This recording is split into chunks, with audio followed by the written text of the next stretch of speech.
Dear students, learners and friends, class 12 की history का जो थीम 2 है उसमें हम धीरे धीरे अब लास्ट के कुछ टॉपिक्स पे पहुंच रहे हैं। और इस ट्यूटोरियल में जो हमें टॉपिक कवर करना है वो है टाउन्स एंड ट्रेड। टाउन्स का मतलब हो गया नगर यानी सिटीज़, और ट्रेड का मतलब हो गया व्यापार। वैसे हम 16 महाजनपद के बारे में ऑलरेडी पढ़ चुके हैं, तो यहाँ पे इसके अलावा जो डिफरेंट अर्बन सेंटर्स हैं उनकी हम बात कर रहे हैं कि लगभग 6th सेंचुरी BC के लगभग जो डिफरेंट अर्बन सेंटर्स डेवलप होते हैं different parts of the sub continent में, तो उसमें से ज़्यादातर जो है महाजनपद की राजधानियाँ होती थी। आप जानते हैं कि राजधानियाँ जो हैं वो काफ़ी डेवलप्ड होती हैं और सिटीज़ के अपेक्षा। अगर हम उनके लोकेशंस की बात करें तो इनकी लोकेशंस भी डिफरेंट है। जैसे मेजर टाउन्स की जो लोकेशंस हैं तो वो डिफरेंट रूट्स ऑफ कम्युनिकेशन के आसपास, मतलब जहाँ पे आवागमन हो, लोग मिल सकें, मोस्टली यूज्ड जो रूट्स हों। जैसे कि पाटलिपुत्र की अगर हम बात करें तो वो रिवराइन रूट्स पे था, अभी हम मैप में देखेंगे। उज्जैनी की हम बात करें तो लैंड रूट्स पे था, और अगर हम पुहार की बात करें तो वो कोस्ट पर था, जहाँ से सी रूट्स बिगिन होते हैं, मतलब जहाँ से जहाज़ निकलेंगे और सी रूट के माध्यम से डिफरेंट अदर पार्ट्स में जाएंगे वर्ल्ड के। और कुछ अगर हम बात करें, जैसे कुछ सिटीज़ की बात करें, जैसे कि मथुरा हो गया, नगर हो गया, तो ये तो अच्छा खासा फलता फूलता अर्बन सेंटर था उस वक्त, कॉमर्शियल, कल्चरल और पॉलिटिकल एक्टिविटी का। मतलब वहाँ पर आज मथुरा उतना बड़ा सिटी नहीं है, लेकिन जिस समय की हम बात कर रहे हैं उस समय वो बहुत ही बड़ा केंद्र हुआ करता था, यानी व्यापारिक केंद्र भी था, सांस्कृतिक केंद्र भी था और डिफरेंट पॉलिटिकल एक्टिविटी का भी केंद्र था। ये सारी एक्टिविटीज़ वहाँ होती थी। चलिए मैप देखते हैं। अब देखिए, ये रहा पाटलिपुत्र, जिसे आप आज का पटना कह सकते हो। तो आप खुद ही देखिए, यहाँ पे नदियों का जाल जैसा नज़र आ रहा है। अगर हम उज्जैनी की बात करें तो ये रहा उज्जैनी। अब यहाँ पर कुछ इस तरह नदी का जाल नहीं बिछा हुआ है, तो इसे हम कह सकते हैं कि लैंड रूट पर था।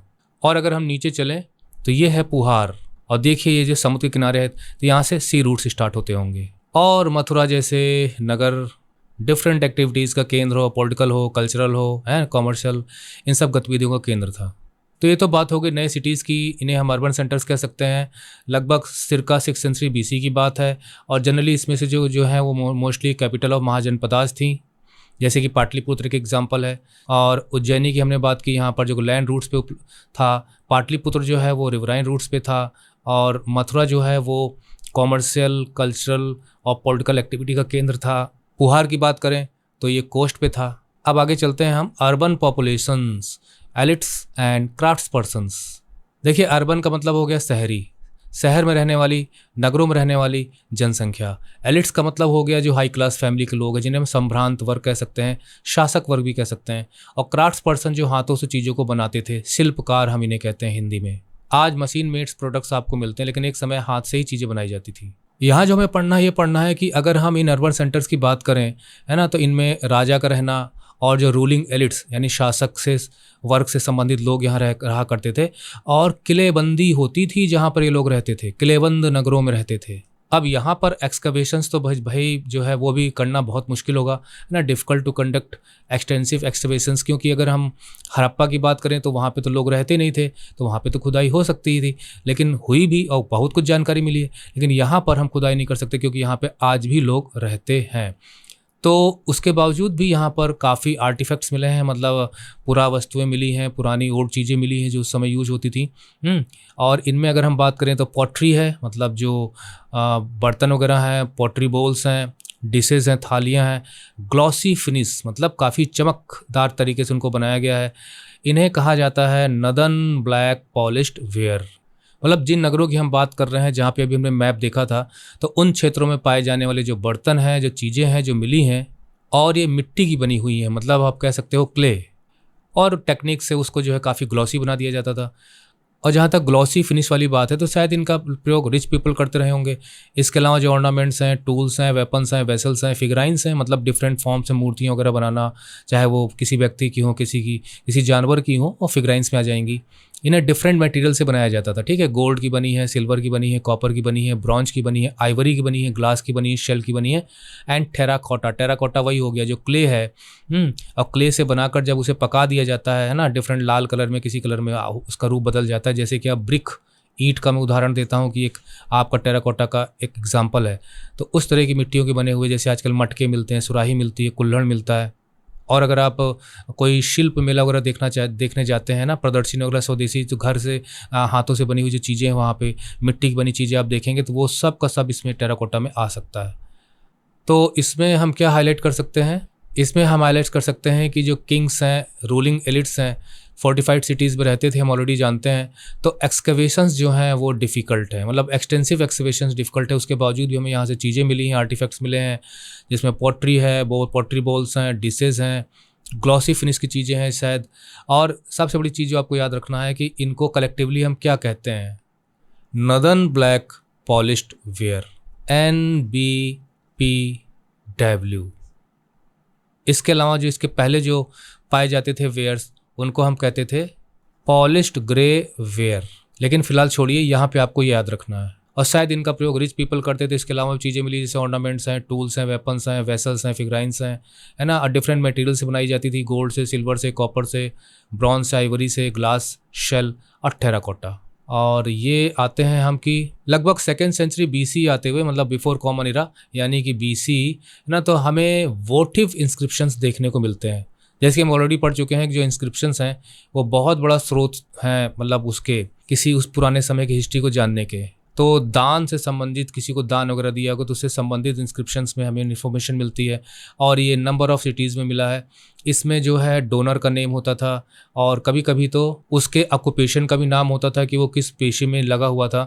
और ये हमें बताते हैं कि उस समय कौन कौन लोग रहते थे, क्योंकि देखिए इस इंस्क्रिप्शंस में अगर दान दिया गया है और उसके बाद उसमें डिफरेंट पीपल का नाम है, तो हम अंदाज़े इंस्क्रिप्शन से अंदाज़ा लग जाता है कि किस तरह के लोग वहाँ रहते थे। तो जैसे उसमें हो गए कि टाउन्स में वॉशिंग फॉक रहते थे, मतलब जो धोबी वगैरह थे, वीवर्स थे, स्क्राइब्स थे जो लिखने का काम करते थे, लिपिक वगैरह, जो बुनकर हो गया, वीवर्स हो गए, कारपेंटर्स थे, लोहार हो गए, पॉटर्स हो गए जो बर्तन बनाने वाले हो गए, गोल्ड स्मिथ जो सुनार का काम करते थे, ब्लैक स्मिथ जो लोहार का काम करते थे।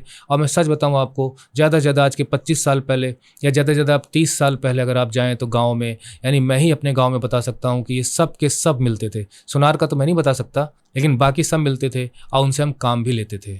स्क्राइब्स को भी थोड़ा सा आप अलग कर दीजिए और वीवर्स को भी थोड़ा सा अलग कर दीजिए, लेकिन धोबी मिल जाते थे और कारपेंटर्स मिल जाते थे, खुद जाके वहाँ काम कराते थे, पॉटर्स से जाके खुद बर्तन बनवा लिया करते थे। और ब्लैक स्मिथ के यहाँ तो हम लोग हंसिया बनवाना, कोई चीज़ बनाना, कुल्हाड़ा बनवाना तो जाते थे। ये एक ओल्ड सिस्टम था सोसाइटी का, लेकिन अब तो सब खत्म होता चला जा रहा है। इसके अलावा कस्बों में, नगरों में ऑफिसर्स रहते थे, रिलीजियस टीचर्स रहते थे, मतलब जो प्रवचन करना और डिफरेंट रिलीजियस एक्टिविटीज़ को परफॉर्म करना, तो वो आज भी आपको तो मिल ही जाएंगे, मतलब पंडिताई करने वाले लोग। मर्चेंट्स होते थे और किंग्स भी शहर में ही रहता था और किसी टाउन में ही रहता था। हाँ, कभी कभी जो है गिल्ड्स और श्रेणीज़ का भी जिक्र हो जाता है ना। अब देखिए इसमें लिखा गया है कि ये होती क्या थी कि organisations of craft producers and merchants, मतलब आप कह सकते हो गिल्ड जो है या श्रेणी की हम बात कर रहे हैं, क्योंकि हमारे यहाँ श्रेणी जो है वो चीज़ है। तो एक प्रकार से ग्रुप होता था जिसमें, है ना, एक जैसा पेशे वाले लोग इसमें शामिल होते थे। तो उसमें प्रोड्यूसर्स हैं, मर्चेंट्स हैं, वो शामिल होते थे। इसके अलावा जो इसमें अगर आपको कोई रॉ मटेरियल प्रोक्योर करना हो और प्रोडक्शन से रिलेटेड डिफरेंट एक्टिविटीज़ को कोऑर्डिनेट करना हो, रेगुलेट करना हो, उनकी मार्केटिंग से चीज़ें, मार्केटिंग से रिलेटेड एक्टिविटीज़ हों, फिनिश्ड प्रोडक्ट से रिलेटेड एक्टिविटीज़ हों, वो सब कुछ इसी में लोग संभालते थे, इस ग्रुप के अंदर ही अंदर। तो अगर इस ग्रुप में कोई शामिल है तो उसे काफ़ी फ़ायदे मिल जाते थे, क्योंकि ये डिफरेंट एक्टिविटीज़ को परफॉर्म करने वाले लोग यहाँ पे होते थे। रॉ मटेरियल भी मिल जाता था, मार्केटिंग के लिए भी लोग मिल जाते थे, प्रोडक्शन भी आसानी से हो जाता था, सपोर्ट मिल जाता था। तो ये हो गई आपकी गिल्ड या आप श्रेणी कह सकते हो। और इसका जो भी प्रोडक्शन था वो जो अर्बन सेंटर के जो लोग थे उनकी नीड को पूरा करता था। तो ऐसा मान सकते हैं कि शायद संभव ये रहा होगा कि जो इसमें जो श्रेणी में रहने वाले लोग होंगे वो शायद आयरन टूल्स का इस्तेमाल करते होंगे अर्बन एलिट्स की डिमांड को पूरा करने के लिए। और मैं पहले भी बता चुका हूँ और अब भी बता रहा हूँ कि जो हड़प्पन के समय में लोहे की जानकारी लोगों को नहीं थी, क्योंकि उसके प्रोडक्ट वहाँ नहीं मिले हैं। वो एक ब्रॉन्ज एज कल्चर थी, ब्रॉन्ज एज से रिलेटेड सिविलाइजेशन थी। आयरन का यूज यहाँ पे हम पढ़ रहे हैं। देखिए यहाँ पे लिखा भी गया है कि वोटिंग इंस्क्रिप्शन जो है ना, वो गिफ्ट्स वगैरह और दान वगैरह का पूरा जो रिलीजियस इंस्टीट्यूशंस को दिया जाता था उसका रिकॉर्ड रखते थे। इंस्क्रिप्शंस में उसके बारे में जानकारी मिलती है। तो 2nd सेंचुरी BC की बात करें तो हमें वोटिव इंस्क्रिप्शंस मिलना शुरू हो जाते हैं और ये नंबर ऑफ़ सिटीज़ में हमें मिले हैं। इससे पता चलता है कि टाउन्स में जो रहने वाले लोग थे मतलब लिव्ड इन टाउन्स में वॉशिंग फोक हो गए, वीवर्स हो गए, स्क्राइब्स हो गए, कारपेंटर्स हो गए, पॉटर्स हो गए, गोल्ड स्मिथ्स हो गए, ब्लैक स्मिथ्स हो गए, ऑफिसर्स भी रहते थे, रिलीजियस टीचर्स भी रहते थे, मर्चेंट्स भी रहते थे और किंग भी रहता था। और हमने श्रेणीज और गिल्ड के बारे में बातचीत की। और ये भी आपको पता होना चाहिए कि जो क्राफ्ट पर्सन से मोस्टली शायद आयरन टूल्स का यूज़ करते थे to meet the growing demands of urban elites. क्या आगे चलते हैं और एक और टॉपिक है हमारे पास, इंपॉर्टेंट टॉपिक है, वो है trade in the sub continent and beyond. कहने का मतलब है कि जो भारत है और भारत से इसके अलावा जो इस तरफ भी जो ट्रेड होते थे, है ना, ग्लोबल ट्रेड की हम बात कर सकते हैं कि भारत का दूसरी जगहों से क्या ट्रेड चलता था इंडियन सब कॉन्टिनेंट में, जब पाकिस्तान वगैरह सब यहीं पे था, तो वो हमें पढ़ना है। लैंड रूट का इस्तेमाल होना और सी रूट का इस्तेमाल होता था व्यापार में, ठीक है। तो लगभग 6th सेंचुरी BC से ही चाहे लैंड रूट्स की बात करें चाहे रिवर रूट्स की बात करें, है ना, उनका एक प्रकार से जाल सा बिछ गया था और वो सब कॉन्टिनेंट को डिफरेंट डायरेक्शंस में कनेक्ट करता था। ओवरलैंड की बात करें यानी ज़मीन के माध्यम से सेंट्रल एशिया तक जाता था, उसके बाद भी बियॉन्ड भी जाता था। और ओवरसीज़ की बात करें तो पोर्ट्स के जरिए समुद्र के रूट्स के जरिए व्यापार होता था। And ports that dotted the coastline, मतलब कोस्ट लाइन के किनारे किनारे जो पोर्ट्स थे, है ना, दैट इज़ कॉल्ड डॉटेड, तो उनसे व्यापार होता था। यानी ओवरसीज़ भी होता था, ओवरलैंड भी होता था और रिवर का भी यूज़ होता था। और अगर हम कोस्ट लाइन की बात करें तो वो एक्सटेंड करता था अरेबियन सी से टू द ईस्ट और North Africa and West Asia और through the Bay of Bengal to South East Asia and China. कहने का मतलब ये है कि अगर हम मैप मैं लेता हूँ एग्जाम्पल के लिए, ये मैप मैं आपको एग्जाम्पल के लिए दिखा रहा हूँ। अब देखिए अरेबियन सी हो गया, ये बे ऑफ बंगाल हो गया। तो अरेबियन सी का मतलब यहाँ पे जो बंदरगाह होंगे, पोर्ट होंगे, तो इनके जरिए ओवरसीज़ रूट बनेगा और ये हमें कहाँ कहाँ कनेक्ट करेगा, ये हमें करेगा कनेक्ट अफ्रीका से, नॉर्थ अफ्रीका, और साथ में ये हमें वेस्ट एशिया से भी कनेक्ट करेगा। और जहाँ तक हम लैंड रूट्स की बात करें जो यहाँ पे हरे हरे से दिखाया जा रहा है, तो लैंड रूट से हम जो है सेंट्रल एशिया को भी कवर कर सकते थे। तो लैंड रूट्स हैं, ओवरसीज़ हैं और रिवर रूट्स जो इंटरनल काम आते थे। पश्चिम बंगाल की बात करें तो आप यहाँ पे कनेक्ट होंगे, तो यहाँ से आप साउथ ईस्ट एशिया को कनेक्ट कर सकते थे और साथ में आप चाइना से कनेक्ट हो सकते थे। और ये 6th सेंचुरी BC की बात है, ये भी ध्यान रखिएगा आप, यानी बहुत पहले। अभी 2024 चल रहा है, 2024 में आप 600 साल और जोड़ दीजिए, यानी लगभग 2600 साल पहले के व्यापार के बारे में हम बता रहे हैं आपको। अब बात आती है कि इस पर कंट्रोल किसका रहता था। तो भाई जिस क्षेत्र में पड़ेगा उसका कोई ना कोई रूलर तो होगा, तो अक्सर कोशिश करते थे कि इन रूट्स को वो कंट्रोल करें। और चूँकि व्यापार चलता था यहाँ से, तो पैसा भी बनाया जा सकता था।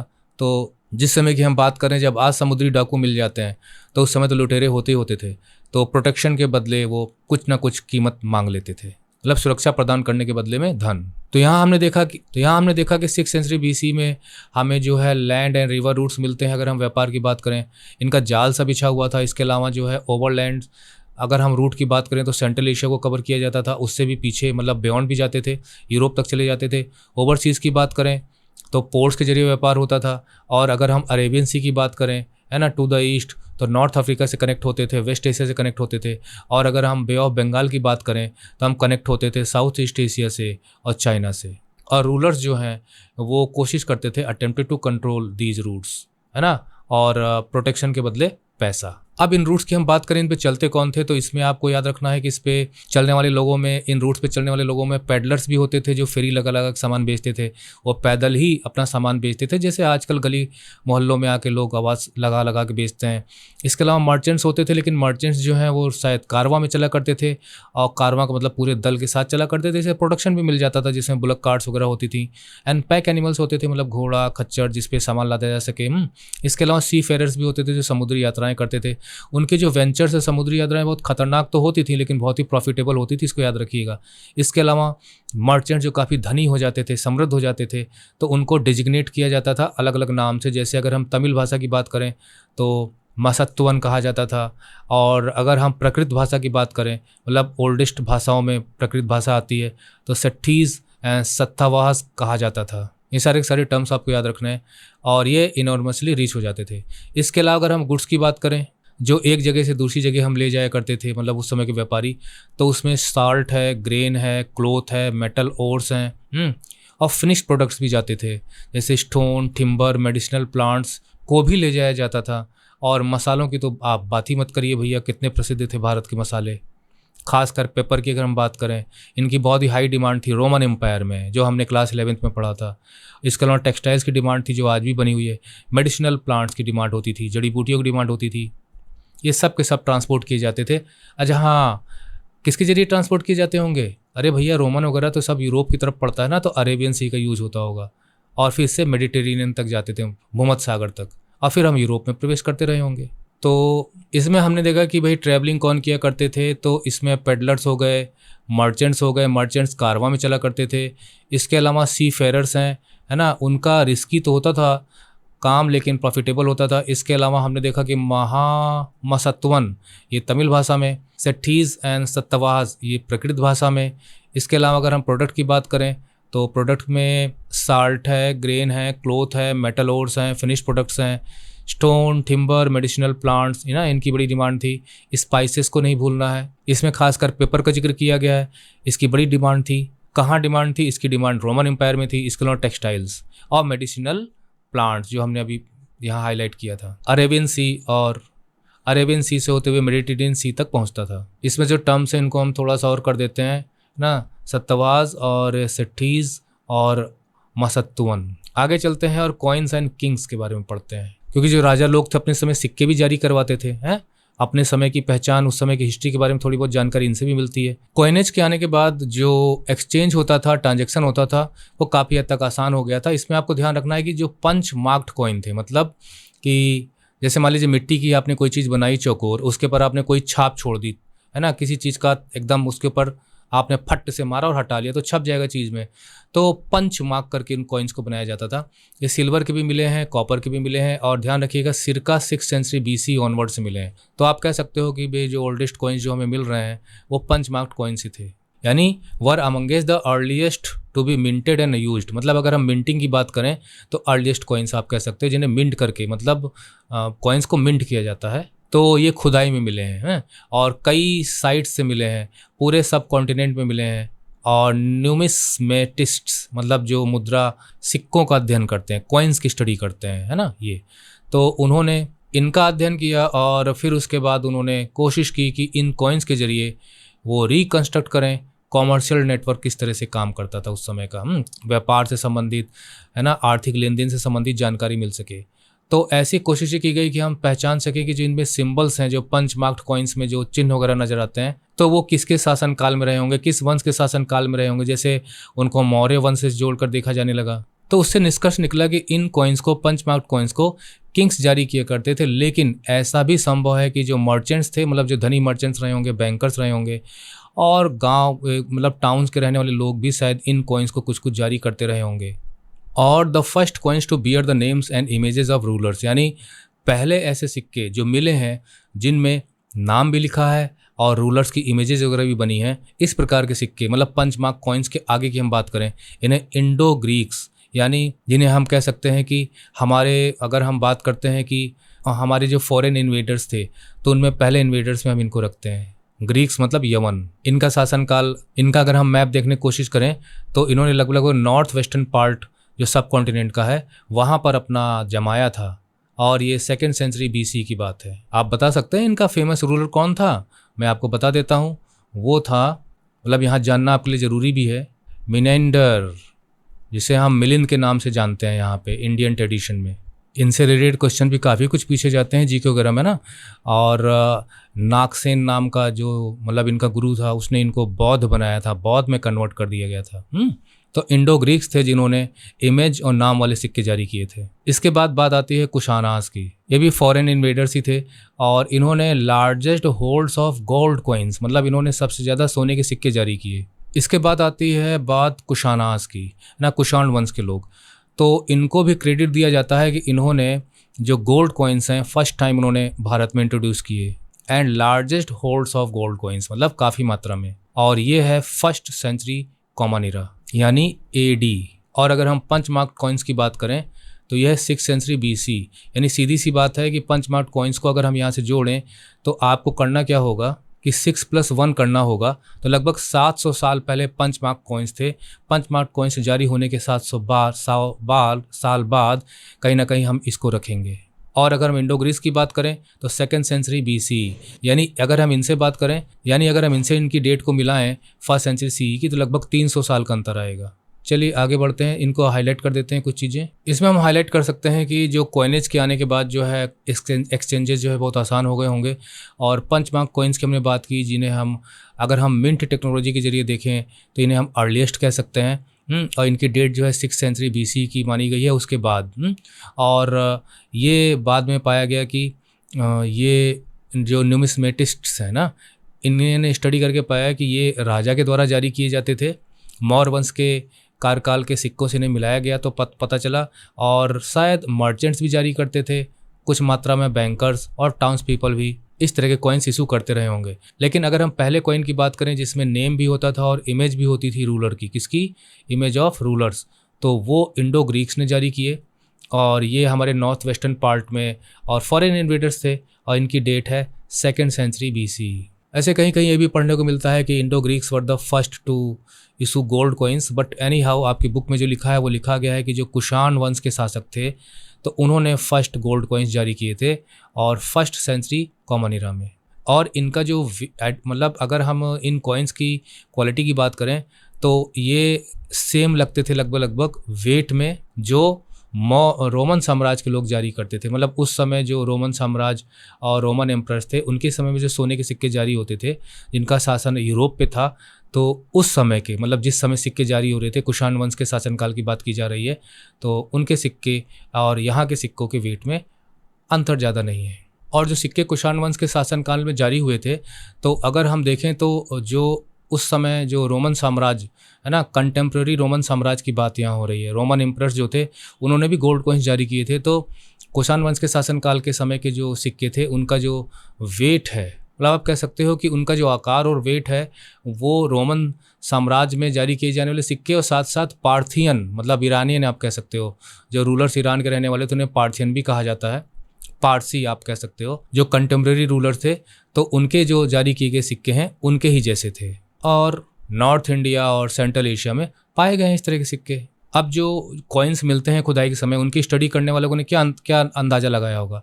उन्होंने ये अंदाज़ा लगाया कि गोल्ड कॉइन्स का इतना ज़्यादा यूज इतने दूर क्षेत्र में पाया जाना, यानी wide spread use of gold coins, ये इंडिकेट करता है कि शायद इनॉर्मस वैल्यू ऑफ ट्रांजेक्शन, यानी व्यापार में काफ़ी बड़ा लेन देन हुआ करता था, ये अंदाज़ा उन्होंने लगाया। तभी तो गोल्ड कॉइन्स का इतना लेन देन होता होगा, ट्रांजेक्शन होता होगा। और जब चीज़ें कीमती रही होंगी तो उनके लिए काफ़ी गोल्ड कॉइन्स भी देने पड़ते होंगे। इसके अलावा जो रोमन कॉइन्स हैं वो दक्षिण भारत में जो मतलब जो आर्कोलॉजिकल साइट्स हैं खुदाई में वहाँ काफ़ी मिले हैं। मतलब होल्ड्स ऑफ का मतलब ये होता है कि काफ़ी तादाद में मिले हैं, उनका भंडार मिला है।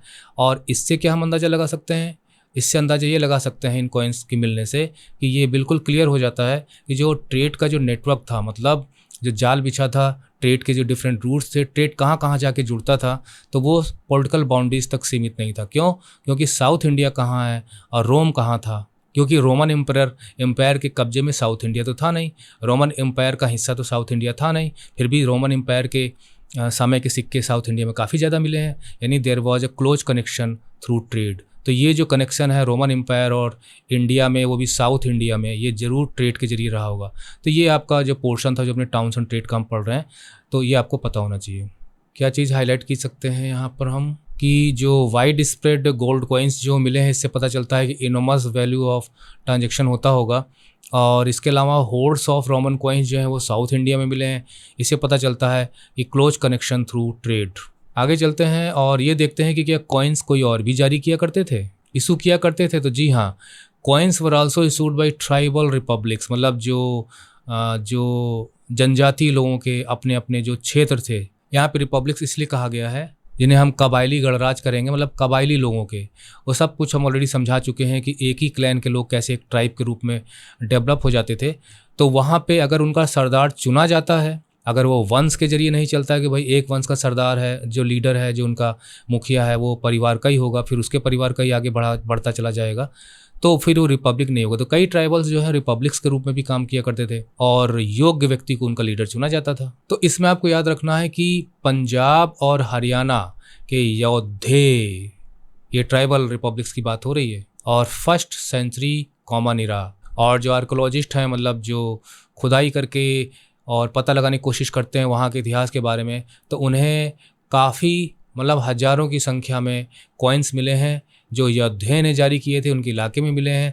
लेकिन ये जो कॉइन्स हैं वो कॉपर के कॉइन्स हैं, शायद ये भी ट्रेड में पार्टिसिपेट करते थे ना। इससे पॉइंट ये मिलता है, इससे इंडिकेशन ये मिलता है कि उनका भी इंटरेस्ट था और वो भी इकोनॉमिक एक्सचेंजेस में पार्टिसिपेट करते थे। हालांकि वो ट्राइबल थे, उसके बावजूद भी वो ट्रेड में पार्टिसिपेट करते थे, लेकिन तांबे के सिक्के जारी करते थे। अब बात आती है सबसे भव्य सिक्के, है ना, ये गुप्त रूलर्स जारी किया करते थे। और ख़ास बात ये थी कि उनके गोल्ड कॉइन्स में प्योरिटी, उच्च कोटि के सिक्के वो जारी करते थे। और इनके द्वारा जो शुरू में जो गोल्ड कॉइन्स जारी किए गए थे, मतलब कि कॉइन्स जो कि अर्लीस्ट मतलब इशूज़ में हम मानेंगे तो उत्तम सोने की क्वालिटी उसमें मिलती थी। और ये जो कॉइन्स थे फैसिलिटेटेड लॉन्ग डिस्टेंस ट्रांजैक्शन, तो लंबी लंबी दूरी के ट्रांजैक्शंस में, विनिमय में, लेन देन में मदद करते थे और शायद राजा को भी इनसे फ़ायदा होता था। तो खूब हमने सिक्के कर लिए, लेकिन लगभग 6th सेंचुरी कॉमन इरा, देखिए हमने स्टार्ट किया था 6th सेंचुरी बिफोर कॉमन इरा से और 6th सेंचुरी कॉमन इरा में हम पहुँच गए। पंचमार्क कॉइन से स्टार्टिंग हुई, फिर धीरे धीरे इसमें गोल्ड कॉइन्स आ गए और गोल्ड कॉइन्स अब धीरे धीरे 6th सेंचुरी सी, यानी कि 1000 साल आप कह सकते हो कि बीच में फिर गोल्ड कॉइन्स में कमी मिलनी शुरू हो जाती है। Onward find gold coins taper of मतलब धीरे धीरे उनमें कमी मिलती है, सोने के सिक्के मिलने कम हो गए। तो इससे क्या इंडिकेशन मिलता है कि शायद कोई इकोनॉमिक क्राइसिस आ गया होगा, क्योंकि सोने के सिक्के कम जारी हो रहे थे और आज तो बिल्कुल जारी नहीं होते। और इस पर हिस्टोरियंस का जो है थोड़ा सा मत, ओपिनियन डिवाइडेड है। किस चीज़ पर डिवाइडेड है कि सोने के सिक्के मिलने कम क्यों हो जाते हैं 6th सेंचुरी कॉमन इरा से। तो देखते हैं इनका क्या क्या डिफरेंट मत है, लेकिन उसके पहले हम कुछ अंडरलाइन कर लेते हैं, हाईलाइट कर लेते हैं। तो देखिए भाई, ट्राइबल रिपब्लिक्स भी, इसमें आपको योद्धे को आपको ध्यान में रखना है। योद्धे, यहाँ पे इंडो ग्रीक्स, फिर उसके बाद कुशानाज और रोमन एम्परर की बात की हमने, पार्थियन की बात की हमने, तो ये योद्धे हैं। और ट्राइबल रिपब्लिक भी हम कर देते हैं यहाँ पे। और कहाँ के ये ट्राइबल रिपब्लिक थे? पंजाब और हरियाणा के, है ना। और भी सिरका 1st सेंचुरी कॉमन इरा की बात है, तो ये तांबे के सिक्के इन्होंने जारी किए थे, हज़ारों की तादाद में तांबे के सिक्के मिले हैं और शायद इनका भी इंटरेस्ट था इकोनॉमिक एक्सचेंज में। लेकिन स्पेक्टेकुलर गोल्ड कॉइन्स की अगर हम बात करें तो गुप्त रूलर्स आते हैं, गुप्त वंश के शासकों ने स्पेक्टेकुलर गोल्ड कॉइन्स जारी किए थे। लेकिन सिरका 6th सेंचुरी ऑनवर्ड्स में जो गोल्ड कॉइन्स हैं ये टेपर ऑफ होने लगते हैं, कम मिलने लगते हैं, इनकी संख्या कम खुदाई में मिली है। और फिर इसमें जो हिस्टोरियंस का जो मत है वो डिवाइडेड है। ये देखिए आप पंचमार्क कॉइन्स हैं जो आप देख रहे हैं कैसे कैसे बने हुए हैं, है ना। इनके बाद छाप दिया, इनको आहत सिक्के हिंदी में कहा जाता है, क्योंकि इन पे जो सिंबल्स हैं वो पंच कर दिए जाते थे या स्टैंपिंग, मोहर मार दी जाती थी, वो भी मेटल सरफेस पे। इसलिए ये मतलब सेम साइज के थोड़ा सा डिफरेंट आकार के मिलते हैं, मतलब एक ही आकार के नहीं मिलते हैं। इसके अलावा अगर हम यहाँ पे आएँ तो ये योद्धे कॉइन है जो तांबे के सिक्के हैं और इसमें देखिए कुछ कबायली टाइप का बना भी हुआ है। और क्या हमने देखा यहाँ पे, ये न्यूमिस्मेटिक्स के बारे में बताया गया है कि जो विज्ञान है ना, स्टडी ऑफ कॉइन्स। और बाकी में हम बाद में आएंगे, आगे बढ़ते हैं। हिस्टोरियंस के डिफरेंट मत ये हैं कि कुछ तो ये कहते हैं कि शायद जो वेस्टर्न रोमन एम्पायर से जो व्यापार चलता था लॉन्ग डिस्टेंस, तो वो वेस्टर्न रोमन एम्पायर के डिक्लाइन होने के साथ साथ उसमें कमी आ गई, है ना। व्यापार में कमी आएगी तो लेन देन में कमी आएगी, तो सिक्कों का कम प्रचलन होगा।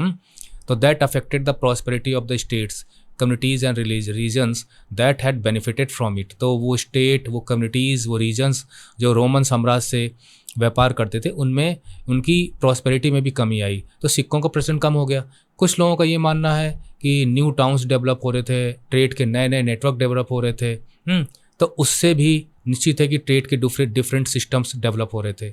अच्छा, उनका ये कहना है, मतलब हिस्टोरियंस का ये भी कहना है कि फाइंड्स ऑफ कॉइन्स यानी सिक्कों का मिलना तो कम हो गया, है ना, समय के साथ साथ। लेकिन कॉइन्स का जिक्र जो है, मतलब coins continue to be mentioned in the inscriptions में अभी भी उनका जिक्र होता था। टेक्स्ट में इस समय के काल का भी, जो हम 6th सेंचुरी सी की बात कर रहे हैं, जिक्र होता था, लेकिन सिक्के कम मिल रहे थे। तो इसका क्या कारण हो सकता है? Could it be that there are fewer finds because coins were in circulation rather than being hoarded? यानी सिक्कों का सर्कुलेशन तो था, चल तो रहा था, लेकिन उनका भंडार लोग कम कर रहे थे, जिसकी वजह से खुदाई में वो नहीं मिलते हैं, बहुत कम मिलते हैं। तो ये भी एक रहा होगा कारण। ये हैं गुप्त काल के कॉइन, अच्छी खासी सोने की क्वालिटी वाले। इसके बाद जो है ये देखिए, ये है आपकी अशोका इंस्क्रिप्शन वगैरह, ये तो हमारा अगला टॉपिक का हिस्सा होगा। और यहाँ पे देखिए ये मालाबार कोस्ट जो केरला में है, तो इसमें पेरिप्लस और ऑफ द इरीथ्रियन सी, यहाँ पे मीनिंग दिया गया है कि पेरिप्लस जो है वो ग्रीक वर्ड है जिसका मीनिंग होता है सेलिंग अराउंड, और इरीथ्रियन का मतलब है ग्रीक नेम फॉर रेड सी, तो लाल सागर में यात्रा करने वाले। रेड सी आप जानते होंगे कि किस प्रकार से अफ्रीका और अरब के बीच में रेड सी है, जहाँ पे स्वेज कैनाल वगैरह बनाई गई है। तो यहाँ पे कुछ लिखा गया है, आप पढ़ लीजिएगा। तो बताते हैं कि वे लोग मतलब ट्रेडर्स फ्रॉम अब्रॉड, मतलब विदेश से आने वाले जो जहाज़, विदेशी जहाज़ जो हैं, तो बड़े बड़े जहाज़ भेजते हैं मार्केट टाउन्स में, इंडिया में, मतलब मार्केट टाउन्स में, कि वो पेपर के लिए है ना, और मालबथरम मतलब दालचीनी यहाँ पे लिखा गया उसको ख़रीदने के लिए, कि जहाज़ों में भर भर हम ले जाएंगे। और साथ में वो जो जहाँ की बात हो जा रही है हिंदुस्तान में, वहाँ पे किन चीज़ों को आयात होता था, तो इसमें लिखा गया है कि जैसे कॉइन्स हैं, टोपैज़ हैं, एंटीमनी है, मतलब इसे आप सुरमा कह सकते हो, टोपाज पत्थर हो गया, और कोरल, क्रूड ग्लास वगैरह है, कॉपर है, टिन है, लेड है, और एक्सपोर्ट करते हैं पेपर का, जिसका काफ़ी मात्रा में उत्पादन होता है जहाँ पे ये जहाज़ भेजे गए हैं, जहाँ की मार्केट की बात की जा रही है। इसके अलावा पल्स का भी हिंदुस्तान से एक्सपोर्ट होता है, वरी का होता है, सिल्क का होता है, क्लॉथ का होता है, ट्रांसपेरेंट स्टोन्स का होता है, डायमंड्स हैं, सफ़ायर्स हैं, और टॉर्टोइस शेल यानी कछुए की खोपड़ी वगैरह आप कह सकते हो, जो उसको ऊपर का कवर होता है, वो हिंदुस्तान से जाता था बाहर। इसके अलावा यहाँ पे जिक्र भी है कि कोडुमनाल यानी जो तमिलनाडु में है, यहाँ पे कोई ब्रेड मेकिंग इंडस्ट्री की बात की गई है ना, जहाँ प्रेशस स्टोन्स और सेमी प्रेशस स्टोन्स का यूज़ करके यहाँ पे मनके वगैरह बनाए जाते थे, जो मालाओं में यूज होते होंगे, और शायद लोकल ट्रेडर्स इनको ख़रीदते थे, और फिर लोकल ट्रेडर्स शायद जिनका मतलब पेरिप्लस में जिक्र है, वो लाते होंगे कोस्टल पोर्ट तक, मतलब यहाँ से टाउन से ख़रीद कर कोस्टल पोर्ट तक लाते होंगे, और फिर उन्हें जहाज़ जो लाए होंगे व्यापारी ख़रीद के ले जाते होंगे। और क्या हम यहाँ देख सकते हैं, यहाँ पे एक मूर्ति मिली है जिसको हमने छोड़ दिया था शुरू में, तो ये गिफ्ट ऑफ एन इमेज है ना। अब ये जो मथुरा से मिली है, और पेडेस्टल पे जो पेडेस्टल इसका बना हुआ है ना, तो इस पे प्राकृत भाषा में शिलालेख लिखा हुआ है, जहाँ पे एक वीमेन का नाम है नागपिया, जो एक सुनार की, जिसको स्वनिका कहा जाता था, उसकी पत्नी है, उसने दान दिया था ये मूर्ति वहाँ पे मंदिर में दान की थी, और उस स्वर्णकार का नाम था धर्मका, और ये एक धार्मिक स्थल में लगाई गई है। यहाँ पे देखिए पाटलिपुत्र के बारे में लिखा है कि भाई हर जो कस्बा है, नगर है ना, सबकी अपनी अपनी कोई न कोई, हर सिटी की अपनी अपनी कहानी होती है, उसका अपना इतिहास होता है। जैसे शुरू में से पाटिल ग्राम के नाम से जाना जाता था, एक गांव ही था, बाद में मगध के लोग इसे अपनी राजधानी बनाते हैं, और फिर कितना बड़ा शहर इसे बना देते हैं। पहले उनकी राजधानी राजगाह थी, और उसके बाद फिर वो पाटलिपुत्र को अपनी राजधानी बनाते हैं, और मौर्य साम्राज्य में ये मौर्य साम्राज्य की राजधानी पाटलिपुत्र ही थी। लेकिन बाद में धीरे धीरे इस शहर का जो है पतन होता चला गया, और जब चाइनीज़ यात्री हैं ज़ुआनज़ांग जब यहाँ पे आते हैं 7वीं सेंचुरी सी में, तो उन्होंने देखा कि शहर अपनी वैभव को खो चुका था, और यहाँ पे बहुत छोटी सी जनसंख्या रहा करती थी। आगे आते हैं, और अब हमारा जो अगला जो टॉपिक होगा, जो हमें स्टडी करना होगा, वो होगा, इस पर कुछ हाईलाइट कर दें कि डिफरेंट मत जो हैं वो ये हैं कि शायद वेस्टर्न रोमन एम्पायर का जो लॉन्ग डिस्टेंस ट्रेड था वो डिक्लाइन हो गया, जिसकी वजह से सिक्के कम मिलते हैं। कुछ का मानना ये है कि न्यू टाउन्स और नेटवर्क जो है trade started emerging around this time. अब कुछ का मानना यह है कि coins continue to be mentioned in inscriptions and text, तो शायद उनका सर्कुलेशन जो है रेदर देन बीइंग होल्डेड, यानी कॉइन्स वर इन सर्कुलेशन, लेकिन उनका होल्ड कम होता था, उनका भंडारण कम किया जाता था। इसके अलावा ये जो है ये अलग पार्ट है। तो लास्ट हमारा जो होगा बैक टू बेसिक्स, ये हमारा अगले ट्यूटोरियल का हिस्सा होगा। सो ending the tutorial, notes tutorial आप जरूर देख लीजिएगा, उसमें आपको अच्छा खासा रिवीजन हो जाएगा। Bye bye, study well and take care.